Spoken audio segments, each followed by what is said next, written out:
Hello, everybody. This is Nikki from Motherhood Unfiltered. It's going to be okay. And today I have Elizabeth Andreyevskiy on the line with me.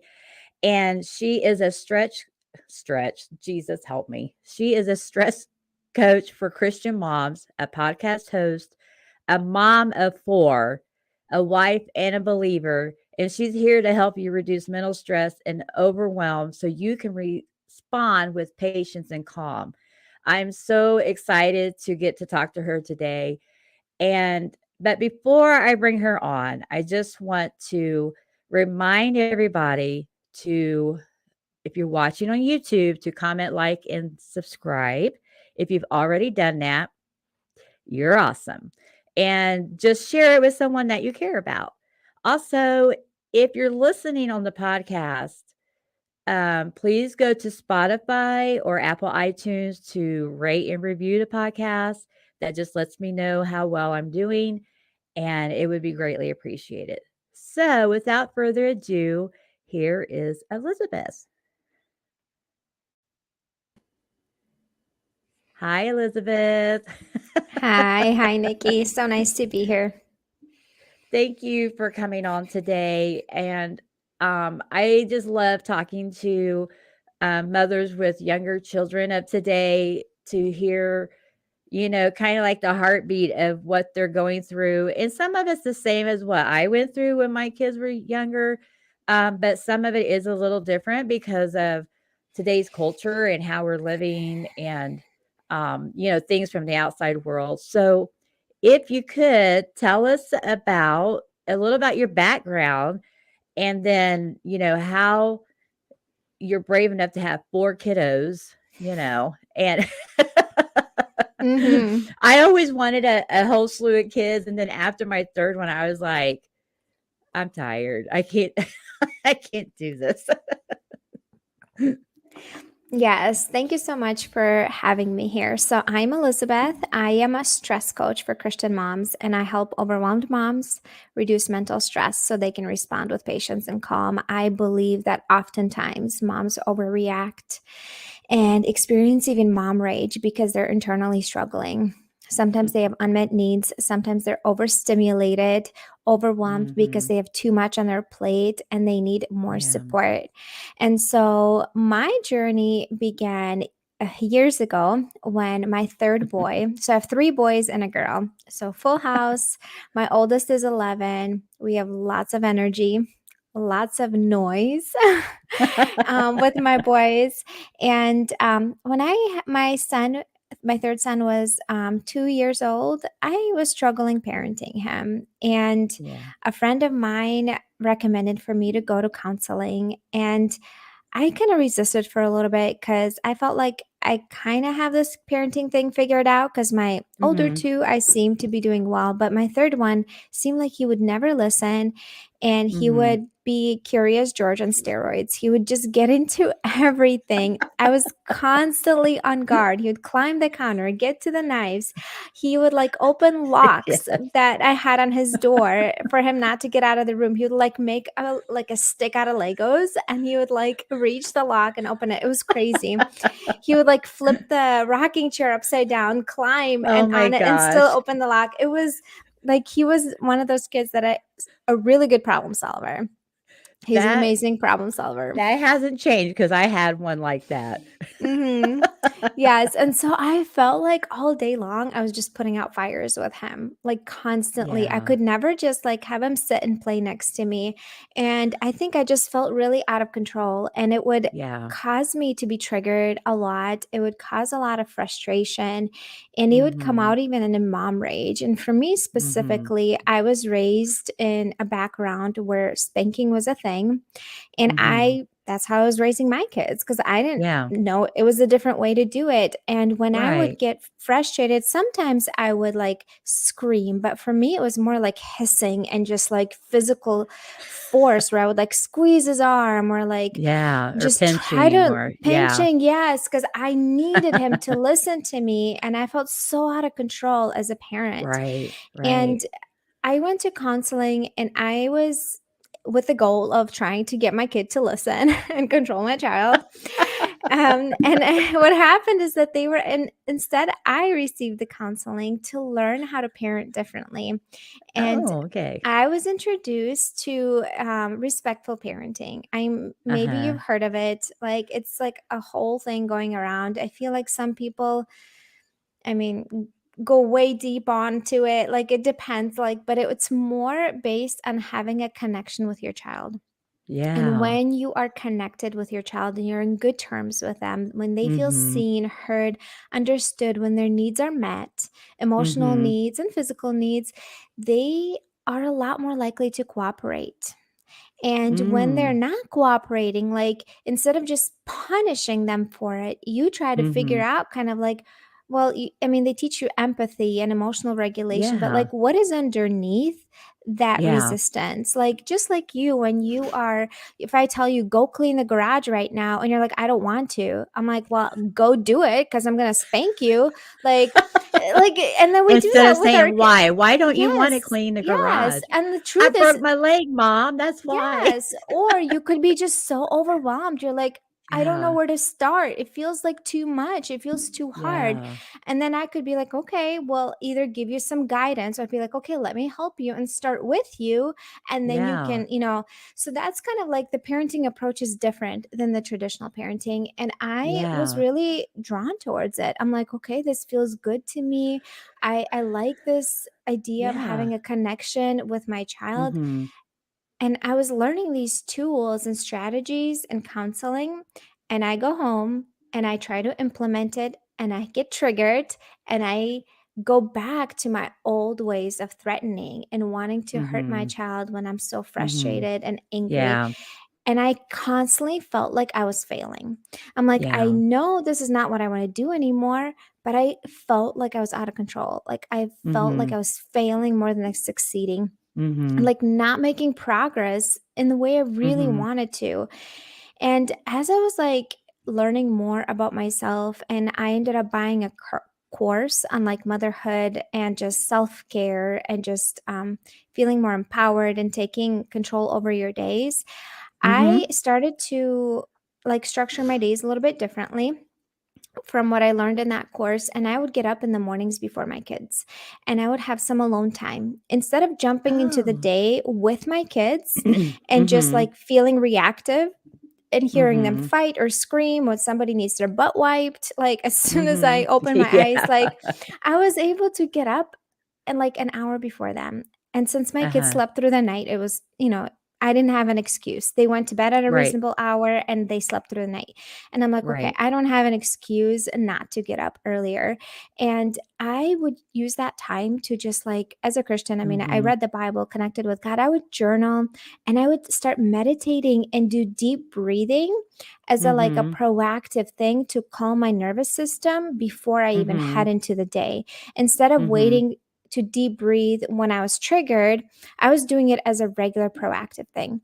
And Yeah. I started to notice a significant change in how I was showing up as a mom. Right. So Right. what happened is I started to fill up my own cup as a Mhm. proactive thing every single day, not wait Mhm. until I was running an empty to have some Mhm. time to recharge and restore, but doing it Yeah. consistently. So my cup was always filled up for the most Yeah. part.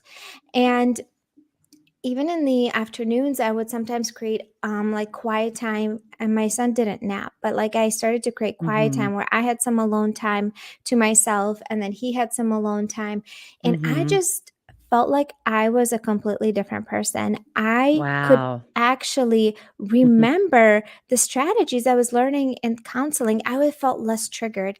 My Yeah. tolerance levels were so much higher, and like I was Right. also starting learning more about mindset and self-development and like belief Mhm. systems, and all of that, but everything felt so much easier when Yeah. I was not running an empty. When Mhm. I was getting, meeting my needs, I like was taking care of myself on a Yes. regular basis.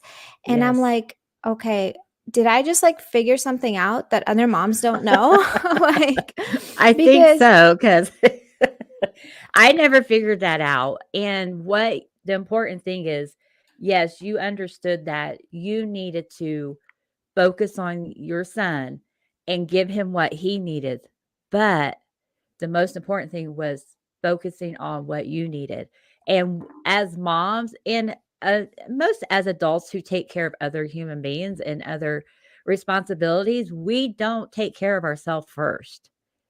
We just go, go, go, go, and the only time where I don't see that happening is someone who and there's nothing wrong with this, but someone who's single, who hasn't had any human beings or whatever to take care of. They're single, they're able to do as they can and do as they please, and they have time to take care of themselves.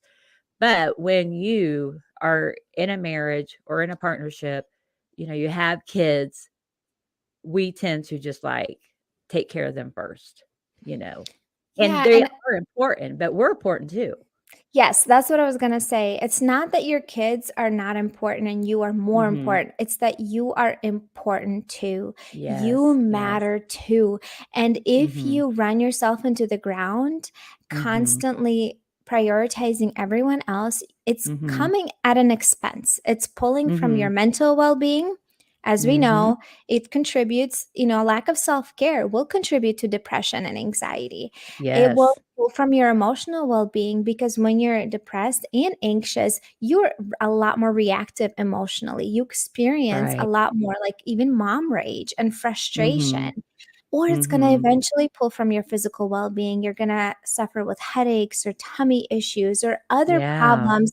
Your body can even get to a point where it's literally shutting down and you are Yes. forced to Yes. rest at a very inconvenient time. And then who's going to take care of your kids They take care of themselves, and that's when you wake up and the house is on fire. then? They're like, "We'll just burn this stuff down.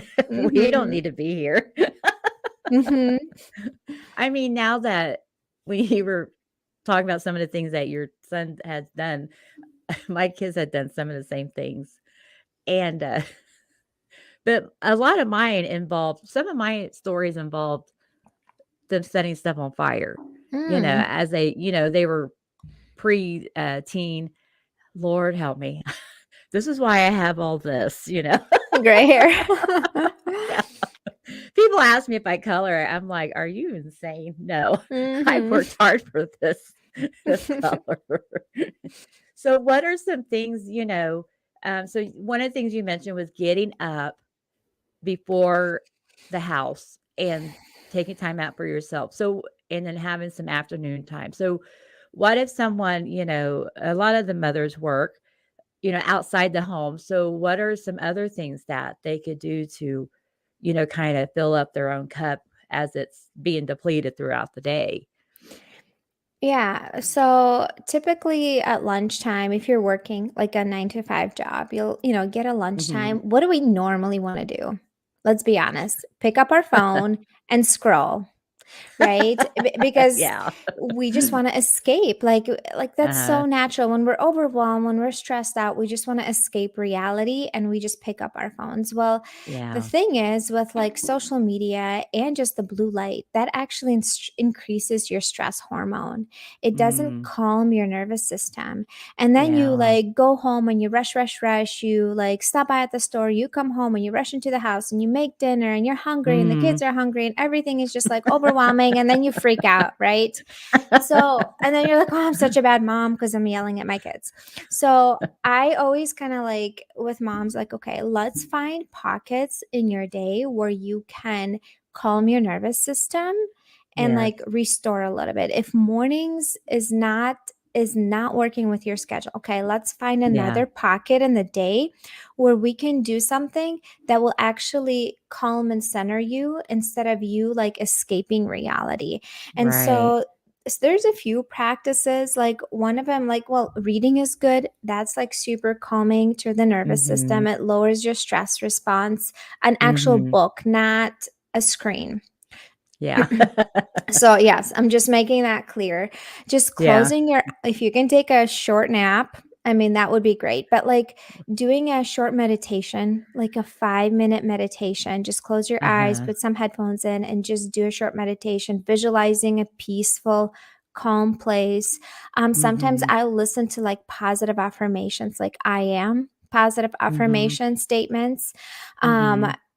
Sometimes journaling is really good when you're overwhelmed and stressed out, getting it all on paper. Like, I'm like, these are some tips you can do during like um, on a work break instead of being on Yeah. your phone and Right, scrolling on right. Instagram, because all it does Right. is sucks you in, gives you a Mhm. dopamine rush for a little bit, and actually makes you feel Mhm. worse afterwards.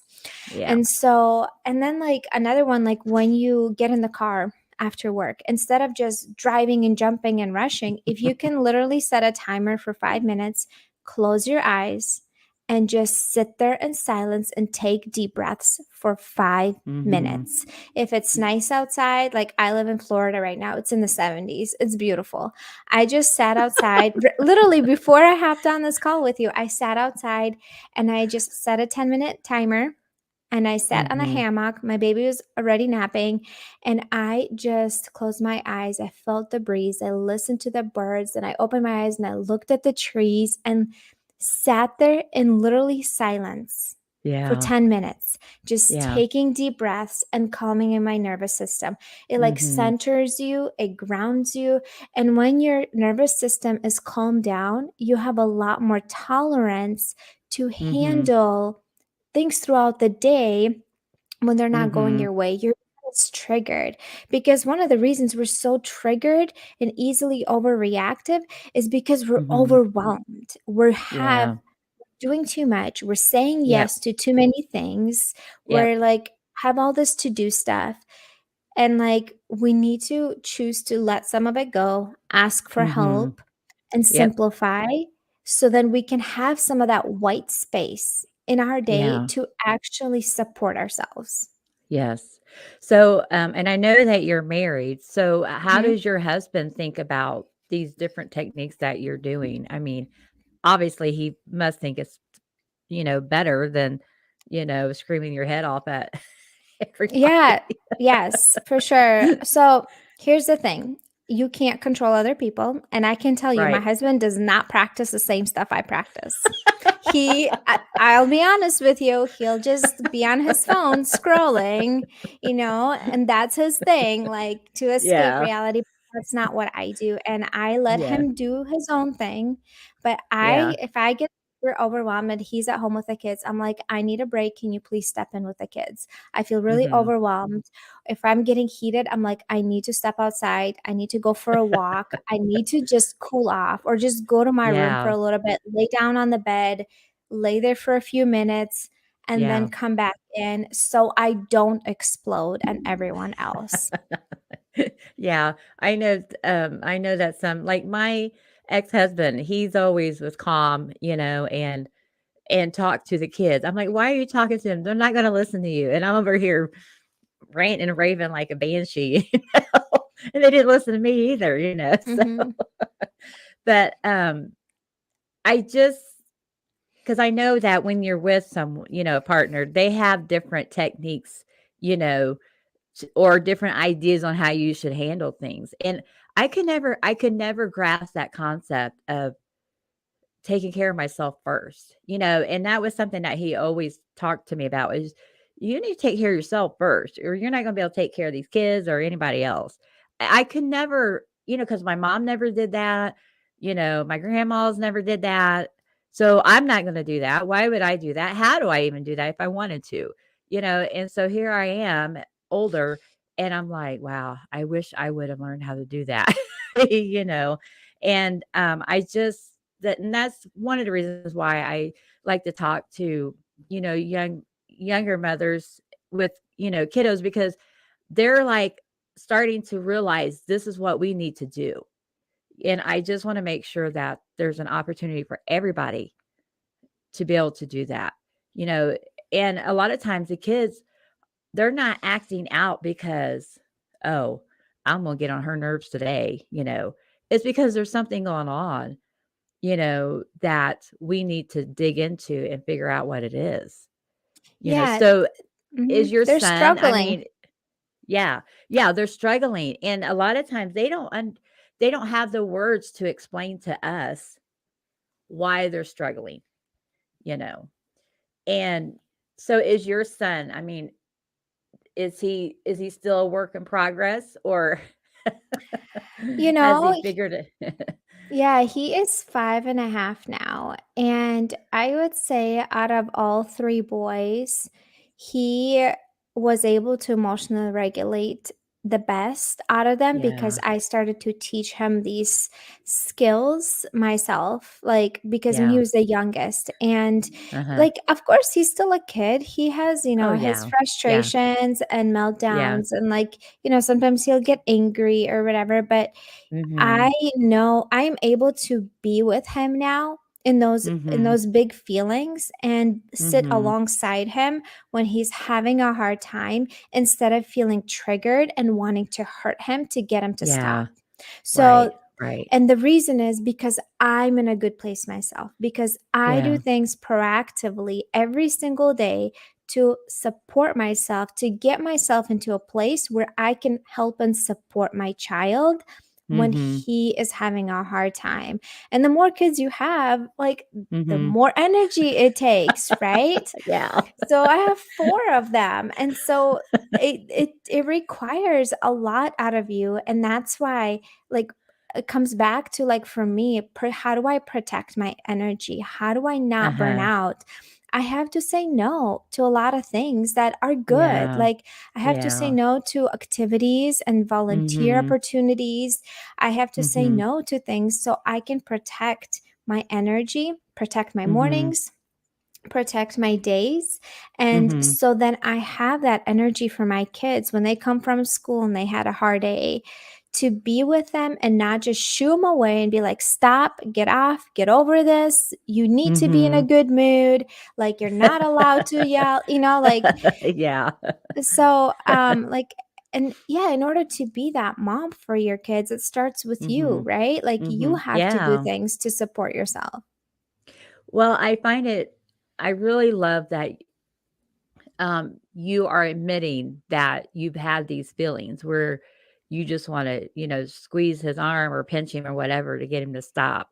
Because a lot of parents won't admit to, "Yeah, I beat the crap out of him because he's being a punk," And, I mean, because that's embarrassing. That's like a bad character flaw. But that's how that's how you stop, the cycle, is admitting it and saying, "Okay, yes, I've done this, but I need to do something different." Because in the long run, that's where you hear those stories on the news, where someone's gotten hurt. "Well, all I did was push him," and then they get hurt really bad, Hmm. And it's I mean, I know this is kinda like a lighthearted conversation, but it's a really important, topic that we need to talk about, because parents today are fighting so much, from the school, from the news, from the political mess, everything. And if we don't take care of our kids, no one else is going to take care of them. They're not going to be protected. So whatever your beliefs are, you need to, like you said, you need to fill up your own cup so that you are prepared to protect that child no matter what. And we can't do that if we are not taking care of ourselves and we are not taking care of our child in a positive manner. And so I feel like having these conversations is really important, because there's been times when I spanked my kids and they would have a bruise on their butt, and Hmm. I would just cry my eyeballs out because I didn't think I mean, I'm not a strong person, you know, but it happens. And so I just there was one day I was like, "I'm not doing this anymore. I will discipline them a different way," you know, and, um Yeah. And so I had to be creative, and I Hmm. think they'd rather me spank 'em than what I'm Yeah, and doing. I walked away from spanking too. It didn't Yeah. feel right anymore. But guess Yeah. what? Even when I made the decision not to spank my kids, when I would feel triggered, my natural Mhm. tendency would want Yeah. to hurt them physically to get Mhm. that control back, to get them to do or listen Mhm. to what I Yeah. was saying that instant immediately. And Yeah. my and the tendency actually for me, it comes from my upbringing because Yeah. that's what my dad did. Like, well, Yeah. he spanked us. Well, he didn't know any better. Like, that's how Yeah. he was raised. That's what they Yep. were taught. That were their beliefs that you Mhm. have to spank your kids to get control Mhm. over them because your kids' behavior is a reflection of you, who you are as a parent. So the Yeah, more you control exactly. them, the better of a parent you are. And so Mhm. that's the belief system I had as well. And so when my kids would misbehave, even though then I made a decision, I'm not going to spank my kids anymore. And I haven't for a long time.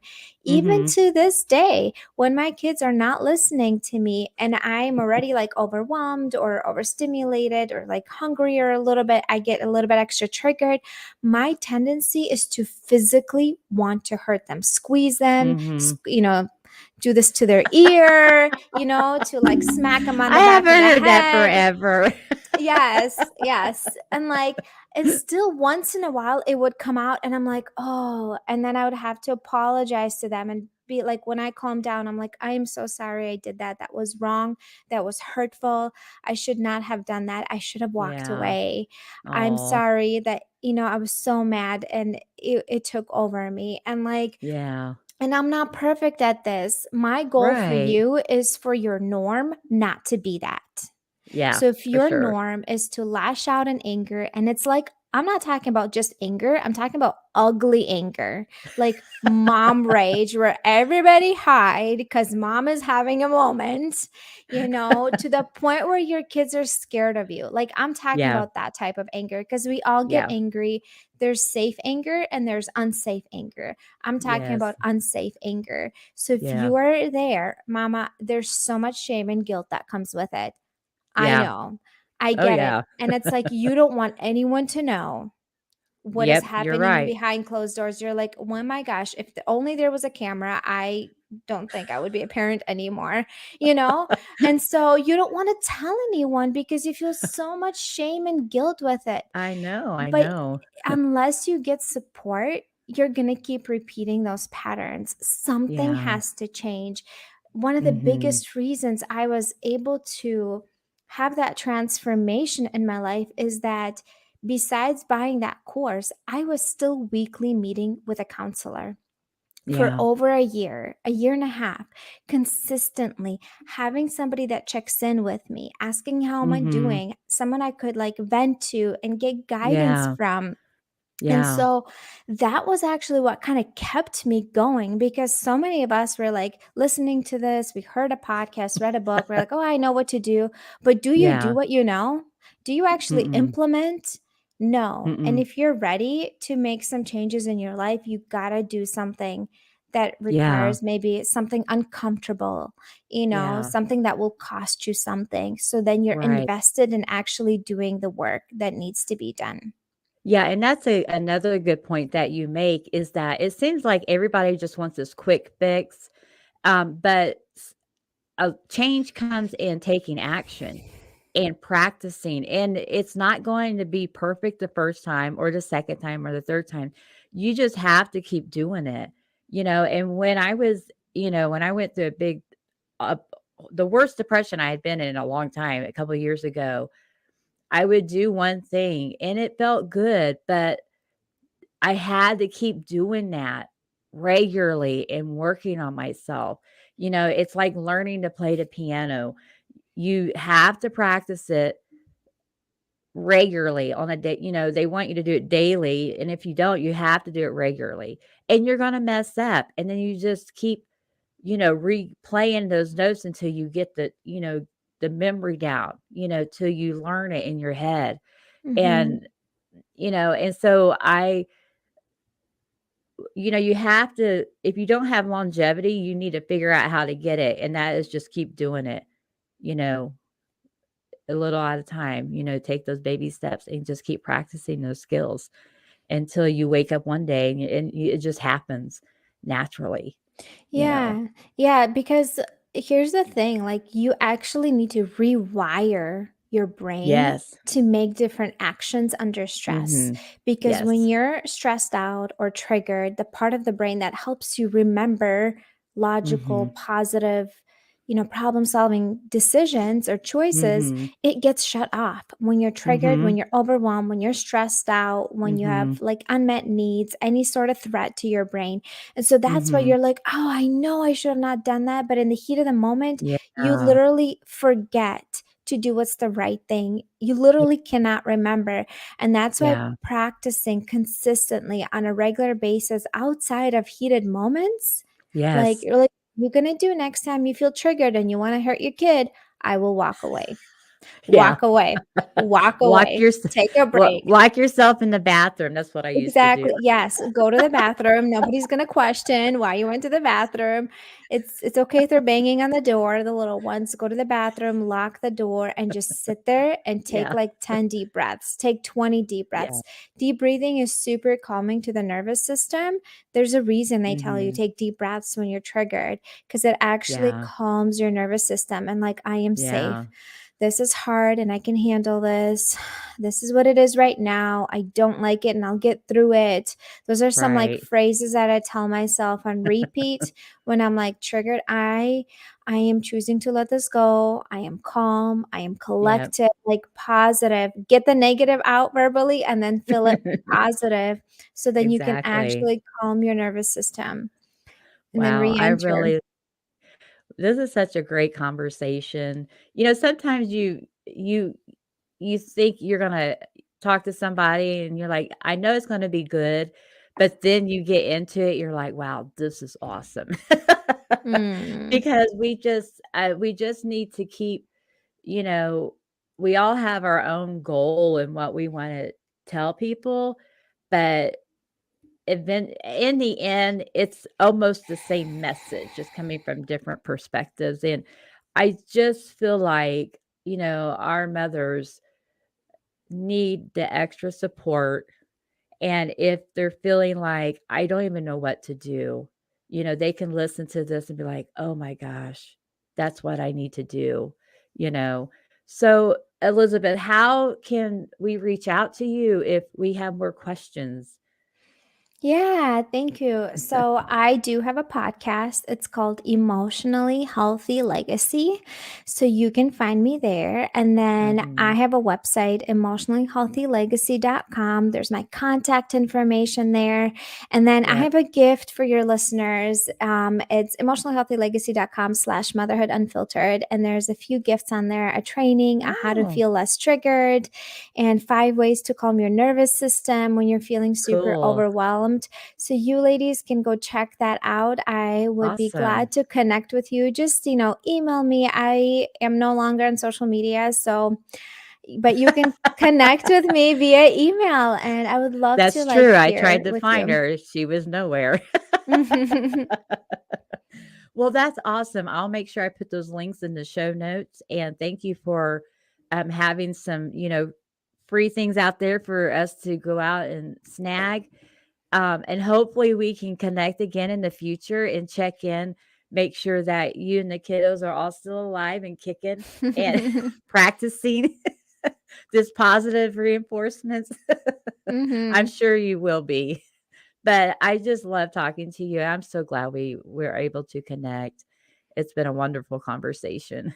Thank you so much for having me. Thank you.